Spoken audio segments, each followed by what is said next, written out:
One of the ways that we can make onboarding more personal, more tailored, more human is to actually think about it as an active process, not as a series of kind of check the box activities.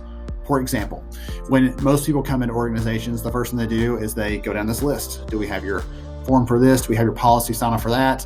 And that's the extent of their onboarding process, is checking off a bunch of things, maybe watching some training, and you're done. Then you get released into the wild to get to work. Problem with that is there's so much opportunity lost to connect the person to the mission of the company, to connect them to the bigger story, to connect them to the people around them. So when I'm advising employers to approach onboarding more strategically, one of the things I encourage them to do is think about the 3 different ways we learn. Right? We learn through formal instruction. Yes, give me some training videos, give me some onboarding stuff that's around that. Give me the ethics and harassment policy, those kinds of things. I have to get that squared away. That's fine. That's very formal. The second way we learn, though, is informally through social interactions. So connect me to the 10 people that I need to know, maybe not tomorrow to do my job, but 2 months from now when I'm struggling with this issue and I remember, oh yeah, Mary is the expert on that kind of forecasting. I can go and ask her a question.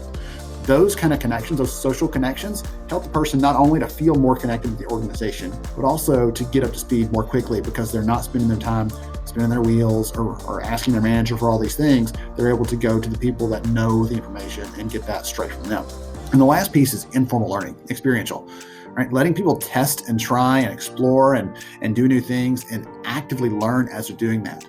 One interesting company actually puts new hires through this process like a quest. So when you start out, you're going through this quest like you're Zelda, right? In a game where you're playing this thing where you're going through and checking these boxes. Yes, if you want to boil it down, they're checking boxes on a form.